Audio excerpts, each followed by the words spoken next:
സമീപവാസി മിത്രമേ, നമ്മുടെ മാതാവിനോട് നന്ദി പറഞ്ഞാലും മാതാവ് ആ ധ്യാനത്തിൽ നിന്നും പുറത്തു വന്ന ആളെ കൊണ്ടുവന്നില്ലായിരുന്നുവെങ്കിൽ മിത്രം ശിവ ധ്യാനത്തിൽ നിന്നും ഉണരില്ലായിരുന്നു.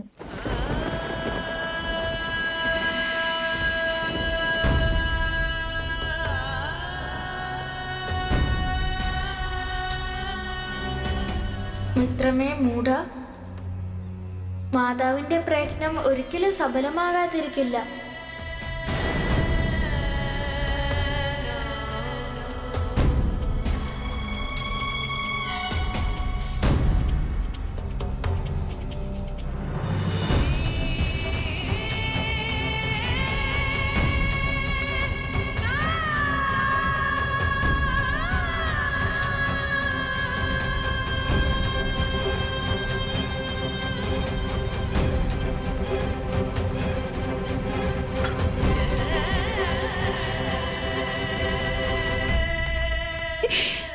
നമ്മുടെ പുത്ര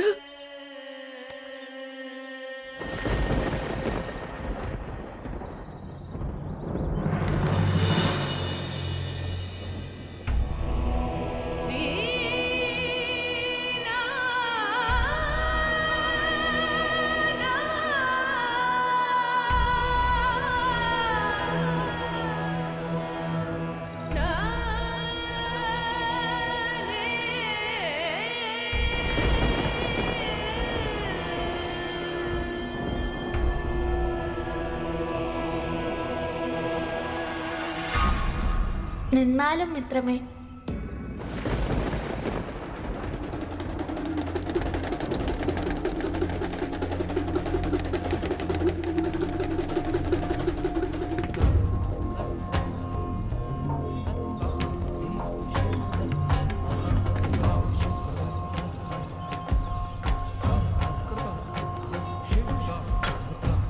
മിത്രമേ, നമുക്ക് ബാക്കിയുള്ള കഥകളും കേൾക്കണം.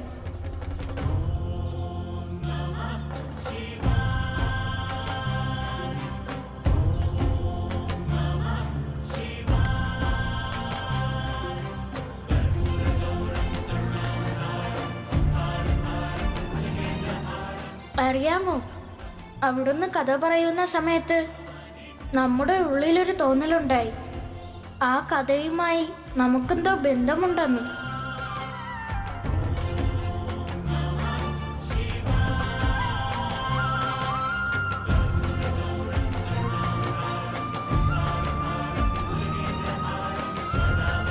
അതിനർത്ഥം നാം പറഞ്ഞ കഥ അങ്ങയിൽ സ്വാധീനം ചെലുത്തിയിരുന്നു.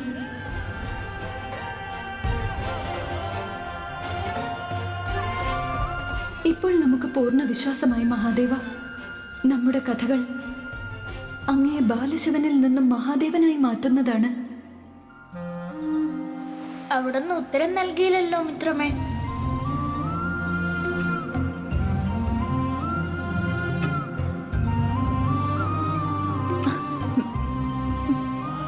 പക്ഷെ അതിനായി അങ്ങ് ദിനവും നമ്മുടെ ഭവനത്തിലേക്ക് വരേണ്ടതാണ്.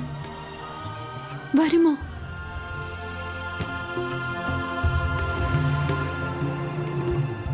വരുന്നതാണ്.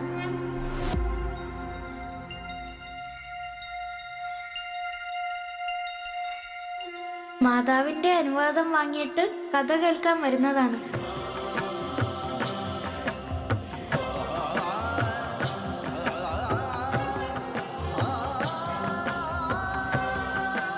മാതേ, ഭവനത്തിലേക്ക് പോകാം.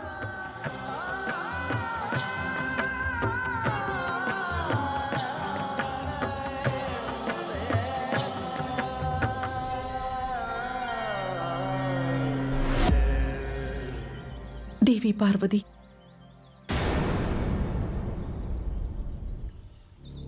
നാം ഋഷി ലഘുലേശിനെ നമ്മുടെ തപസ്സിനിടയിലാണ് കണ്ടത്. പക്ഷെ അവിടുന്ന് ആദിശക്തി ആയിരുന്നിട്ടും കാണാൻ കഴിഞ്ഞില്ല. ഇതെങ്ങനെയാണ് സംഭവിച്ചത്? അവിടുന്ന് പറഞ്ഞത് ശരിയാണ്. അറിഞ്ഞിരുന്നെങ്കിൽ നമുക്ക് ഋഷി ലഘുലേശനെ സമാധിയിൽ നിന്നും ഉണർത്താൻ കഴിയുമായിരുന്നു. അത് നമുക്കൊരു ബുദ്ധിമുട്ടുള്ള കാര്യമായിരുന്നില്ല.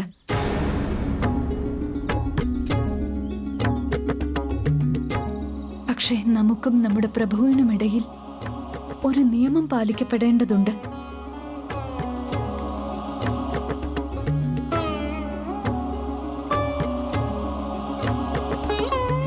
മഹാദേവന്റെയും അദ്ദേഹത്തിന്റെ ഭക്തരുടെയും ഇടയിൽ ഈ ശക്തിയുടെ ഇടപെടൽ വർജിതമാണ്.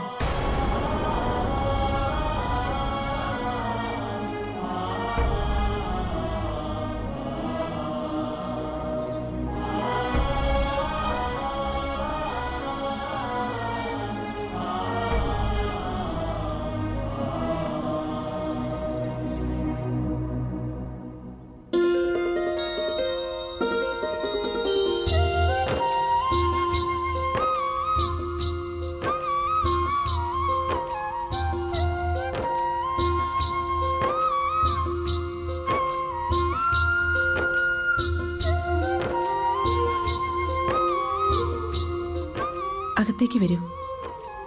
വരൂ പുത്ര. മാതേ,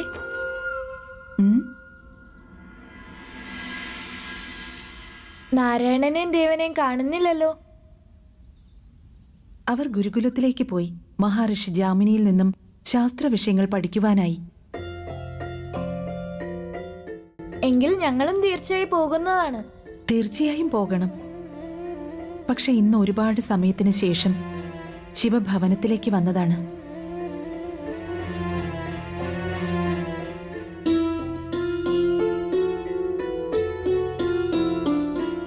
നാമും സമീപവാസി മിത്രത്തിൽ നിന്നും കഥകൾ കേൾക്കുകയായിരുന്നു.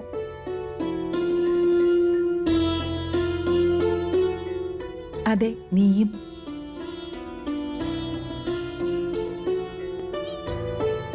മിത്രമേ, നീ ധ്യാനത്തിൽ പോയതു മുതൽ നമ്മുടെ മനസ്സിലൊരു ചോദ്യം ഉയരുകയായിരുന്നു. എന്താണ് മൂട? പ്രപഞ്ചം ഇത്രയും മനോഹരമാണ്, എന്നിട്ടും നീ എന്താ ധ്യാനത്തിൽ മുഴുകിയത്? ധ്യാനത്തിലൂടെ ലഭിക്കുന്ന പ്രപഞ്ചത്തിൽ ശാന്തി ലഭിക്കും. അതിലും മനോഹരമായത് മറ്റെങ്ങും കാണാൻ കഴിയില്ല. ആ ലോകത്ത് ഈ ലോകത്തേതുപോലെ തന്നെ എല്ലാം ലഭിക്കുമോ? ഭക്ഷണവും? ഇല്ല മിത്രമേ, ധ്യാനത്തിൽ ഭക്ഷണത്തിന്റെ ആവശ്യം വരുന്നില്ല. പക്ഷെ ഒരു കുറവ് തീർച്ചയായും ഉണ്ട്. എന്താണ്? മാതാവിന്റെ.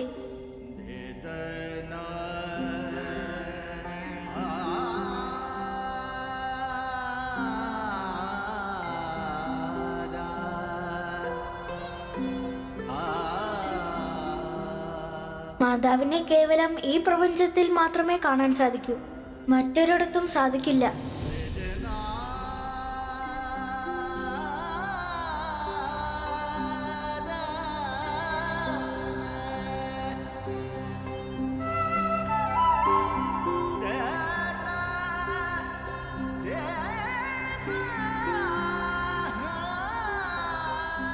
വരൂ, നിങ്ങൾ കൈയും മുഖവും വൃത്തിയാക്കൂ.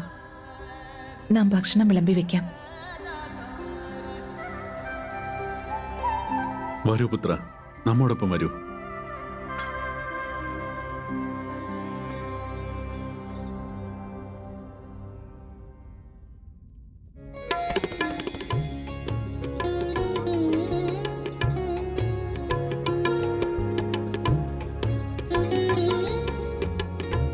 മിത്രമേ, ഈ പ്രഥമൻ എത്ര സ്വാദിഷ്ടമാണ്. അതെ മാതേ, മൂടൻ സത്യമാണ് പറഞ്ഞത്. ഇന്നത്തെ ഭക്ഷണം വളരെ സ്വാദിഷ്ടമാണ്.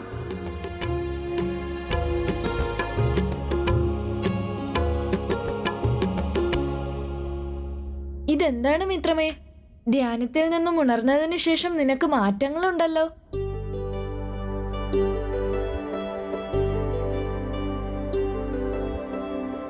അതേ പുത്ര മൂട, പുത്രൻ പറഞ്ഞത് ശരിയായ കാര്യമാണ്.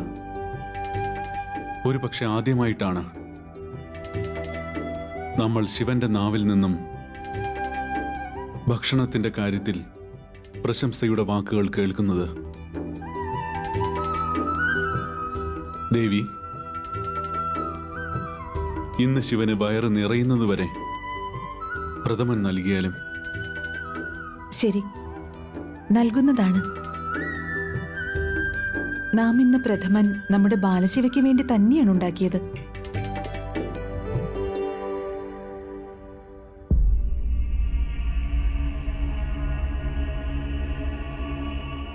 ശിവ, നിനക്ക് ഇഷ്ടമായെങ്കിൽ കഴിക്കൂ. എന്താണ് ആലോചിക്കുന്നത്? മാതേ, ക്ഷമ നൽകിയാലും നമ്മുടെ ശ്രദ്ധ മിത്രം പറഞ്ഞു തന്ന കഥയിലേക്ക് പോയതാണ്.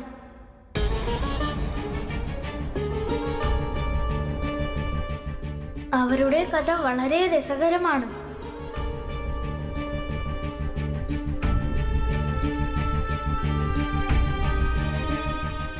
മിത്രമേ, നീ ധ്യാനത്തിൽ ഇരിക്കുമ്പോൾ കഥകൾ കേട്ടു, ഞങ്ങളുടെ വാക്കുകൾ കേട്ടില്ല. അതെന്താ അങ്ങനെ? ഇത് വേർതിരിവ് കാണിക്കലല്ലേ? ഇല്ല മിത്രമേ, നാം ഒരു വേർതിരിവും കാണിച്ചിട്ടില്ല. സത്യം ഇതാണ്, നാം കഥയല്ലാതെ മറ്റൊരു ശബ്ദവും കേൾക്കുന്നുണ്ടായിരുന്നില്ല.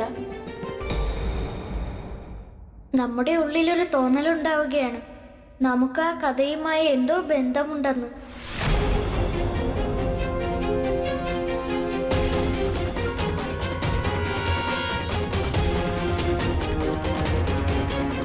മാതേ, നമ്മുടെ ഉള്ളിൽ എന്താണ് ഇങ്ങനെ തോന്നുന്നത്? നമുക്ക് അതിനെക്കുറിച്ച് അറിയില്ല ശിവ. മാത്രവുമല്ല, കഥ വെറും കഥയല്ലേ. അതുപോട്ടെ, നീ ഭക്ഷണം കഴിക്കേ. പക്ഷേ ആ കഥ വ്യത്യസ്തമായിരുന്നു മാതേ, വിശേഷപ്പെട്ടതാണ്. അതിനാലാണ് ആ ഗഹനമായ ധ്യാനാവസ്ഥയിലും നമുക്ക് മിത്രം പറഞ്ഞ കഥ കേൾക്കാൻ സാധിച്ചത്.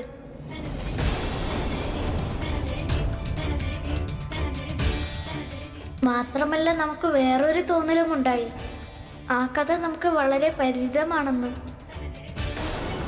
ഇത്രയൊക്കെ സംഭവിച്ചതിന് ശേഷവും ആ കഥ കേട്ടത് ശിവയുടെ മനസ്സിൽ വളരെ വലിയ സ്വാധീനം ചെലുത്തിയിരിക്കുന്നു. ഇനി ആ കഥയിലൂടെ ദേവി പാർവതി ബാലശിവയെ നമ്മിൽ നിന്നും അകറ്റുന്നതിൽ വിജയിച്ചെന്ന് വരുമോ?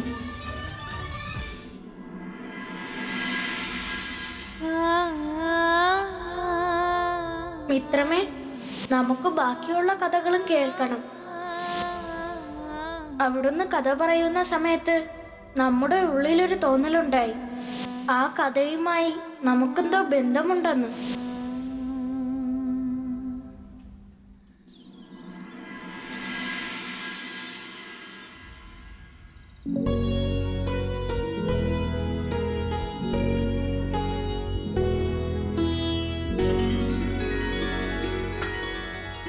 മാതേ,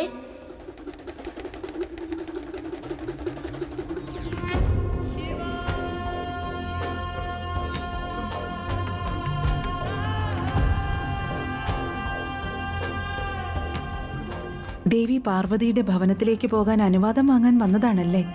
അതെ മാതേ, കഥ കേൾക്കാൻ പോകണമായിരുന്നു.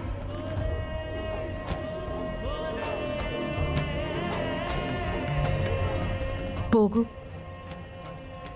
നമ്മുടെ അനുവാദമുണ്ട്.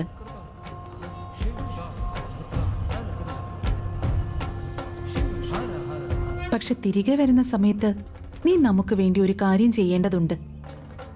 പറഞ്ഞാലും മാതേ. സന്ധ്യാപൂജയ്ക്കായി വനത്തിൽ നിന്നും നമുക്ക് പുഷ്പങ്ങൾ കൊണ്ടുവരേണ്ടതാണ്. അവിടുത്തെ ആജ്ഞ പോലെ മാതേ.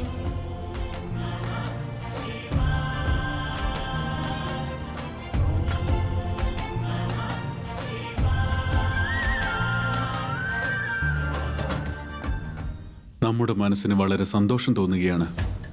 അങ്ങനെ എന്തുണ്ടായി ഋഷിവര്യ? അവിടുന്ന് ഒരു മടിയും കൂടാതെ ശിവന് ദേവി പാർവതിയുടെ ഭവനത്തിൽ പോകാൻ അനുമതി നൽകിയത് നന്നായി തോന്നി ദേവി.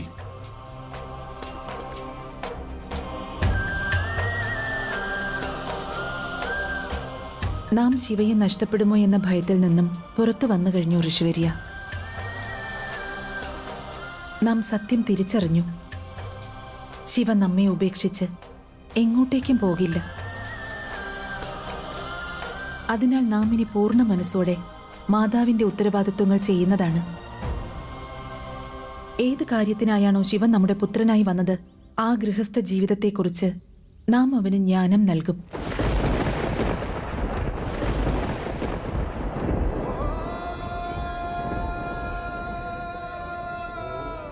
ശിവനെ ലോകം ഗൃഹസ്ഥിയുടെ പര്യായമായി കണക്കാക്കുന്നതുവരെ നാം നമ്മുടെ ഈ പ്രയത്നം തുടർന്നുകൊണ്ടേയിരിക്കും. പിന്നെ ശിവനെ നമ്മിൽ നിന്നും ആർക്കും അകറ്റുവാൻ സാധിക്കില്ല.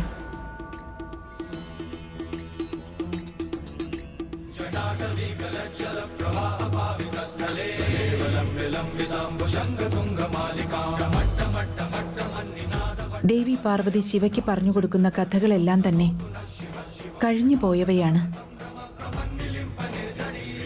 പക്ഷെ നാം ശിവയ്ക്ക് പറഞ്ഞുകൊടുക്കുന്ന കഥകളിലൂടെ ഒരു പുതിയ ശിവൻ ജന്മമെടുക്കുന്നതാണ്.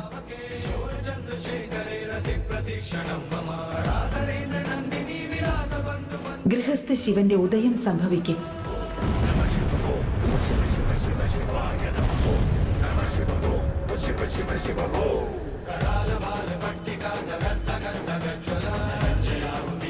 ദേവി അനസൂയ, മഹാദേവനെ എവിടെ ആർക്കാണ് ബന്ധിക്കാനാവുക? അദ്ദേഹം ഇന്ന് ബാലശിവന്റെ രൂപത്തിൽ അവിടുത്തെ സമീപമുള്ളത് അദ്ദേഹത്തിന്റെ സ്വന്തം ഇഷ്ടപ്രകാരമാണ് ദേവി. അവിടുത്തെ ഈ ചിന്തകൾ ഒരിക്കലും അഹങ്കാരത്തിന്റെ രൂപത്തിൽ അവിടുത്തെ മനസ്സിൽ വളരാതിരിക്കട്ടെ.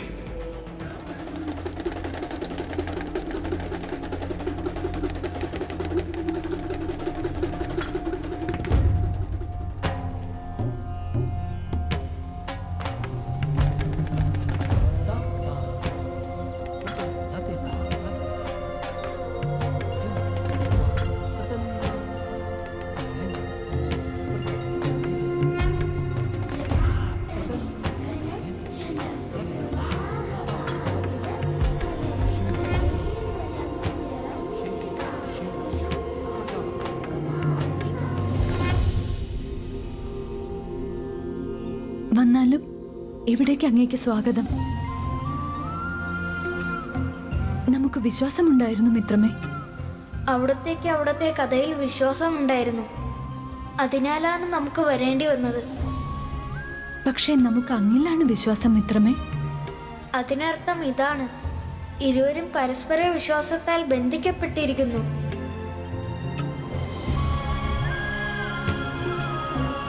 വന്നാലും ആസനസ്ഥനായാലും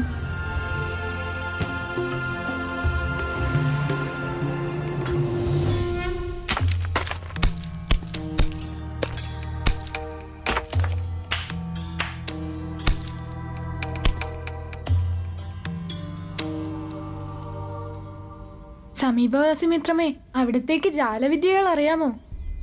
എന്താ? മൂടൻ പറഞ്ഞതിന്റെ അർത്ഥം ഇതാണ്: അവിടുന്ന് വേഗത്തിൽ കല്ലുകൊണ്ട് അഗ്നി ഉണ്ടാക്കിയല്ലോ. പ്രകൃതിയിൽ ജീവിക്കുന്ന ഓരോ ജീവനും പദാർത്ഥങ്ങൾക്കും പ്രാണികൾക്കും എല്ലാവരുടെയും ഉള്ളിൽ ഒരു ജ്വാലയുണ്ടാകും. അവ ഘർഷണത്തിൽ പുറത്തേക്ക് വരാറുണ്ട്. അതേ അഗ്നി ഈ കല്ലുകൾക്കുള്ളിലും ഉണ്ടായിരുന്നു. അതിനർത്ഥം അവിടുത്തെ ഉള്ളിലും നമ്മുടെ ഉള്ളിലുമെല്ലാം അഗ്നി ഒളിച്ചിരിക്കുകയാണെന്നാണോ? അതെ, ശക്തി അടങ്ങിയ അഗ്നി അഥവാ ജ്വാല നമ്മുടെ എല്ലാവരുടെയും ഉള്ളിലുണ്ട്. ആ വഴി കണ്ടെത്തി തരാൻ ഒരാളുണ്ടായാൽ, അത് നമുക്ക് പരിചയപ്പെടുത്തി തരാൻ ഒരാളുണ്ടായാൽ, അപ്പോൾ ആ ശക്തികൾ അഗ്നിയായി മാറി ഉണരാറുണ്ട്. അല്ലെങ്കിൽ അണഞ്ഞു പോയെന്നിരിക്കാം.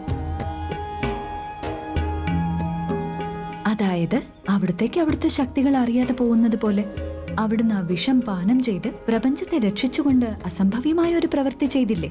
ശരിയല്ലേ? നമ്മുടെ മാതാവാണ് നമ്മുടെ ശക്തികളെ കുറിച്ച് പരിചയപ്പെടുത്തി തന്നത്. അപ്പോഴാണ് നമുക്ക് അറിയാൻ സാധിച്ചത് നമ്മുടെ ഉള്ളിലും ഇത്രയും വലിയ ശക്തി ഒളിച്ചിരിക്കുകയാണെന്ന്. അതിനാലാണ് നാം ഇനിയുള്ള കഥ കേൾക്കാൻ ഇവിടേക്ക് വന്നത്.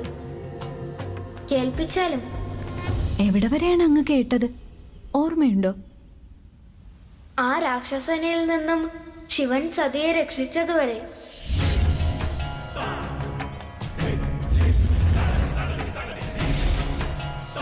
പിന്നീട് സതിയെ രാജകൊട്ടാരത്തിൽ എത്തിച്ചു.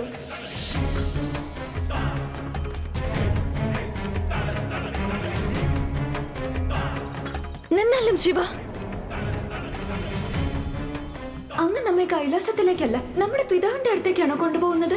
സതി വളരെയധികം ക്രോധത്തിലായിരുന്നു. നാം അങ്ങേക്ക് പറഞ്ഞു മനസ്സിലാക്കി തരാം സതി ആരാണെന്ന്. സതി സ്വന്തം ബുദ്ധി, ഹൃദയം, മനസ്സ് എന്നിവയുടെ സ്വാമിനിയാണ്.